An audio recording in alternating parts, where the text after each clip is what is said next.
ও দোকানি। হ্যাঁ বলো, কি বলছো বলো। একটা বাসন মাজার সাবান দাও তো। দাঁড়াও দিচ্ছি।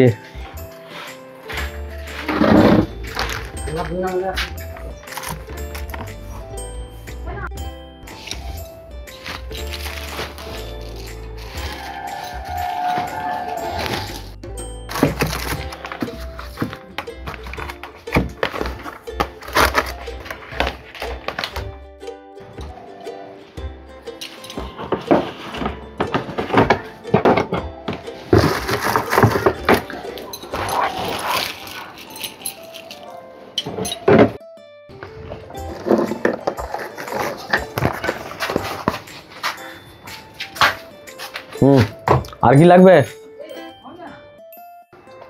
একটা মুড়ির প্যাকেট দাও। মুড়ির প্যাকেট দি।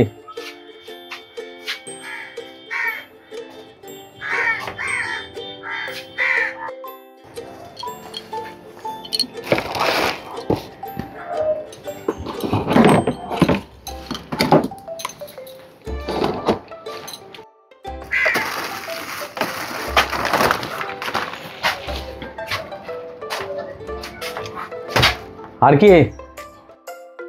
আর কিছু নয়, এবার হিসাব করো।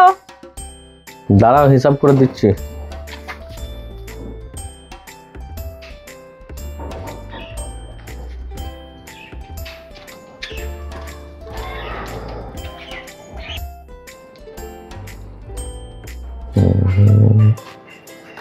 $350 দাও। ওই দোকানদার, 350 টাকা কি করে হবে? আমি এক প্যাকেট মুড়ি নিয়েছি আর এই বাসন মাজার সাবান নিয়েছি, ঠিক করে হিসাবটা করো। আমি ঠিক করেই হিসাব করেছি।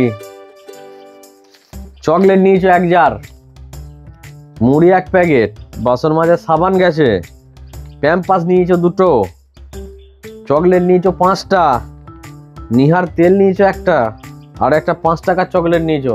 মোট 350 টাকা হচ্ছে। তুমি কি মনে করছো আমি অন্ধ নাকি? এই চশমাটা পরেছি বলে আমাকে অন্ধ মনে করছো?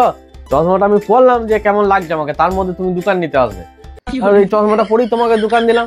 আর তোমাকে দেখে আর একটু নাটক করে দিলাম, যে দেখলাম তুমি এই ছেলেটার হাতে মালগুলো রেখে দিয়েছো, তাতে তুমি একদম পুরো বিশ্বাস করে নিলে যে আমি অন্ধ। কিন্তু আমি অন্ধ নয়, আমি সব দেখতে পাই। দাও 350 টাকা ফেলো তাড়াতাড়ি।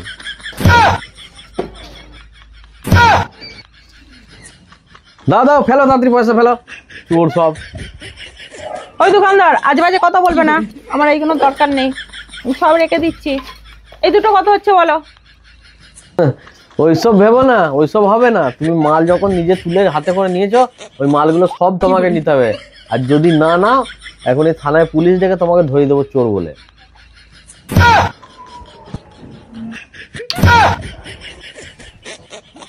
দাও দাও শিগগির পয়সাটা ফেলো, না ফোন করবো। কি বলছো?